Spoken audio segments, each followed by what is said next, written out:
एक बहू की मजेदार कहानी। सुबह से शाम 2-3 बार कमरे में जाकर देख चुका था, पर बाबूजी कमरे में नहीं थे।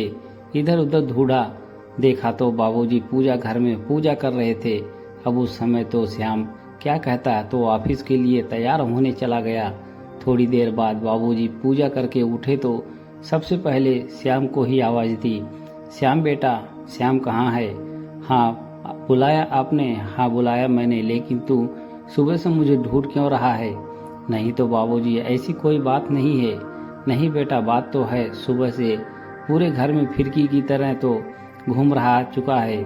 पूजा घर में आकर देखा, उसके बाद तुमने तसल्ली आई। सुबह से इधर तू मुझे ढूंढ रहा है, बोल क्या बात है? वह कुछ बात करनी थी आपसे। हाँ तो करो ना, आप मना तो नहीं करोगे? अब वह तो बात करने से पता चलेगा, मानने वाली बात होगी तो मानूंगा, इसीलिए ज्यादा पहेलियां मत बुझाओ और चुपचाप बोल क्या काम है। बाबूजी, ओ बाबूजी। अब बाबूजी बाबूजी ही करता रहेगा या बोलेगा भी? बाबूजी, अनुराधा पूछ रही थी कि वह मायके जा सकती है क्या? क्यों, बहू ने मुंह में दही जमा रखा है तो तू पूछने आया है? नहीं बाबूजी, वह तो रसोई में काम कर रही थी, इसीलिए मैं पूछने आ गया। ना अभी ना भेजूं, उससे कह दे बड़ा महीना चल रहा है। गर्भावस्था में बड़े महीने में परेशानी होती है, इसीलिए जब बड़ा महीना खत्म हो जाएगा उसके बाद भेज दूंगा। लेकिन अगर उसकी अपने माता पिता से मिलने की इच्छा है तो उन्हें यहीं बुला ले। ठीक है, जैसी आपकी मर्जी। अंदर कमरे में जाकर श्याम ने अनुराधा को बाबूजी से हुई सारी बातें बताई तो अनुराधा भी खुश हो गई कि ठीक है, पीहर वालों तो आ सकते हैं, क्योंकि बाबूजी की तरह ही उसकी माँ भी तो इन सब बातों को मानती है। अभी 1 साल पहले ही तो अनुराधा की शादी हुई है श्याम से। परिवार में सिर्फ बाबूजी, अनुराधा, श्याम और एक छोटी ननद दिव्या है। बाबूजी का स्वभाव थोड़ा कड़क है, इसीलिए अनुराधा ज्यादा कुछ कह नहीं पाती। बाबूजी से डरती भी है, इसीलिए उनकी तरफ से श्याम ही बोलता था।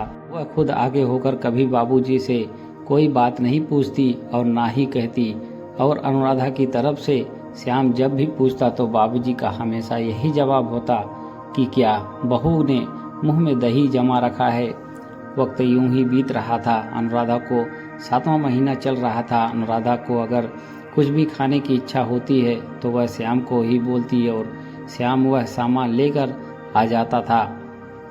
आज सुबह से ही रिमझिम बारिश हो रही थी, बेमौसम बरसात थी। मौसम थोड़ा ठंड हो चुका था। अनुराधा की आज दही रोटी खाने की इच्छा हो रही थी तो वह दही और रोटी लेने किचन की तरफ जा रही थी।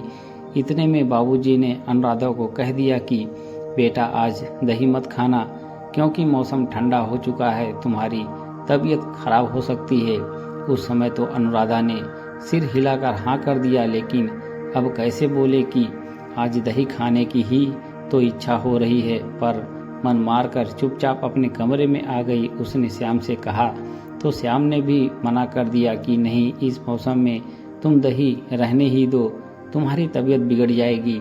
अब तो हर तरफ से उम्मीद खत्म हो चुकी थी, इसीलिए वह चुपचाप बैठ गई। पर जैसे जैसे वक्त बीत रहा था वैसे वैसे उसके दही खाने की इच्छा प्रबल होती जा रही थी। आखिर करे तो क्या करे। फिर उसने तय किया कि अभी श्याम की चाय बनानी है। वह समय से ये तीनों अपने अपने कमरे में होते हैं, उस समय किचन में दही के साथ रोटी खा लेगी। उसके बाद में मौका मिल गया नहीं पाया, क्योंकि फिर दिव्या रसोई में खाना बनाने के लिए आ जाती है। अब बस उसे इंतजार था 5 बजने का, क्योंकि उस समय पर चाय पीते हैं। जैसे ही शाम के 5 बजे अनुराधा फटाफट उठी चाय बनाने के लिए, लेकिन श्याम ने उसे रोक दिया। अरे क्यों परेशान हो रही हो, मैं सबके लिए चाय बना लूँगा। अरे नहीं नहीं, आप परेशान क्यों हो रहे हैं, मैं बना दूंगी ना सबके लिए चाय। हद है यार, लोगों के पति मदद नहीं करते और आज मैं खुद कह रहा हूँ तो चाय बनाने की लग रही है तुम्हें। रहने दो, तुम आराम करो, मैं बना दूंगा। ऐसा कहकर श्याम चाय बनाने चला गया और अनुराधा के अरमानों पर पानी फिर गया। पतिदेव को भी आज की मदद ही करने की सूझी। मन ही मन अपने पति पर गुस्सा आ रहा था अनुराधा को, पर दही तो उसे खानी थी किसी भी हालत में। थोड़ी देर बाद में दिव्या किचन में खाना बनाने जा चुकी थी। अनुराधा भी पहुंच गई दिव्या की मदद कराने के लिए। भाभी कुछ चाहिए आपको? नहीं नहीं, मैं तो यह सोच रही थी कि तुम्हारी मदद करा दूं। अरे कुछ नहीं भाभी, 4 लोगों का ही तो खाना बनाना है, वह तो मैं बना लूंगी। आपको कुछ चाहिए तो बोलो। अब कैसे बोले कि दही खाना है? बाबूजी की आज्ञा के ऊपर तो कोई देगा भी नहीं। नहीं नहीं, ऐसी कोई बात नहीं है भाभी, आप जाइए कमरे में, आराम कीजिए, खाना बन जाएगा तो मैं आपको आवाज़ दे दूंगी। ठीक है। अनुराधा मुस्कुराकर चुपचाप कमरे की तरफ रवाना हो गई। रात का खाना पीना होने के बाद सब अपने अपने कमरे में चले गए और अनुराधा के दिमाग में अभी भी दही चल रहा था। उसे कैसे भी करके दही खाना था। थोड़ी देर बाद में अनुराधा उठी और रसोई की तरफ जाने लगी। श्याम ने उसे टोका, कहाँ जा रही हो? पानी का जग लेने। तुम बैठो, मैं ले आता हूँ।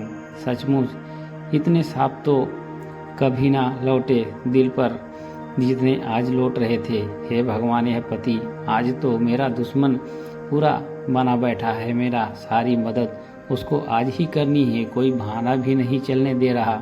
पर चाहे कुछ भी हो जाए, आज दही खाना है तो खाना है, कैसे भी करके खाना है। मन ही मन बड़बड़ाती हुई यह अनुराधा पूरी शिद्दत के साथ तैयार थी। इतनी तैयारी भी कभी परीक्षा के लिए भी तैयार ना हुई होगी। रात को जब सब सो गए तो अनुराधा चुपचाप रसोई की तरफ चल दी। इतना सफाई से रसोई की तरफ गई कि जरा सा भी आहट तक नहीं होने दी। रसोई में गई और लाइट जलाकर चुपचाप फ्रिज में से दही निकाल लिया। दही निकालकर एक कटोरी में रखा, पर दही को देखते सब्र ना हुआ तो चम्मच भर के दही लिया और सीधे मुंह में। पर यह क्या, यह तो ठंडा मौसम और ऊपर से फ्रिज में रखा दही, उसमें भी चम्मच भरकर दही एक साथ मुंह में। इतना ठंडा दही मुंह में जाते ही अनुराधा के पूरे शरीर में सिहरन सी उठी और चम्मच उससे छूट गई। आवाज सुनकर बाबूजी किचन की तरफ दौड़े, पर अनुराधा को वहां देखकर बोले, क्या हुआ बहू, तबीयत तो ठीक है? तुम रसोई में इतनी रात को क्या कर रही हो? कुछ चाहिए था क्या? अब अनुराधा से कुछ बोलते ना बने, क्योंकि मुंह में दही था जो निगलते ही नहीं बन रहा था। घबराहट में ना के लिए गर्दन भी जितनी जोर से हिलाई कि बाबूजी घबरा गए। आवाज सुनकर दिव्या और श्याम भी किचन में आ गए। क्या हुआ बाबूजी? बेटा देखो ना, अनुराधा कुछ बोल नहीं रही है, मुंह भी दूसरी तरफ करके खड़ी है। पता नहीं क्या बात हो गई, क्या परेशानी है, पूछो तो सही। जब श्याम अनुराधा की तरफ गया तो उसका मुंह देखकर उसकी हंसी छूट गई। अरे क्या हुआ नालायक, हंसे क्यों जा रहा है? कहीं बहू को कोई परेशानी तो नहीं? पर श्याम कुछ बोला नहीं, बस हंसे जाए। तो बाबूजी ने अनुराधा से ही पूछा, क्या हुआ बहू, कुछ बोल क्यों नहीं रही हो? क्या मुंह में दही जमा रखा है? हाँ बाबूजी, आज तो सचमुच ही दही जमा रखा है। जैसे ही श्याम ने कहा, दिव्या की हंसी छूट गई और बाबूजी को सारी बात समझते देर ना लगी। अचानक पूरा घर ठहाकों से गूंज पड़ा। अनुराधा की शक्ल देखने लायक थी और बाकी तीनों की हंसी रुक ही नहीं रही थी। आखिरकार बाबूजी खुद को संभालते हुए बोले, बहू अपने ही घर में चोरी? बाबूजी, वो आपने मना किया था। आज पहली बार अनुराधा ने बाबूजी से इतने शब्द बोले। मैंने तो सिर्फ इसीलिए कहा था कि कहीं तबीयत खराब ना हो जाए। अगर इतनी ही इच्छा है तो दिव्या मेरी भाभी को एक कटोरी में थोड़ा दही लाकर दे दे और साथ में एक रोटी भी दे दे ताकि बहू खा ले। नहीं तो कल तो मेरे पोते पोती होंगे तो दही चुरा चुरा कर खाएंगे। पर उसके बाद काफी देर तक उन लोगों की हंसी ही नहीं रुकी। आज इस बात को काफी वक्त हो चुका है, पर जब भी बाबूजी कहते हैं बहू मुंह में दही जमा रखा है तो अपने आप ही सबकी हंसी छूट जाती है। दोस्तों, कहानी पसंद आया हो तो वीडियो को एक लाइक जरूर करें। हमारे चैनल पर बने रहने के लिए आप सभी का धन्यवाद।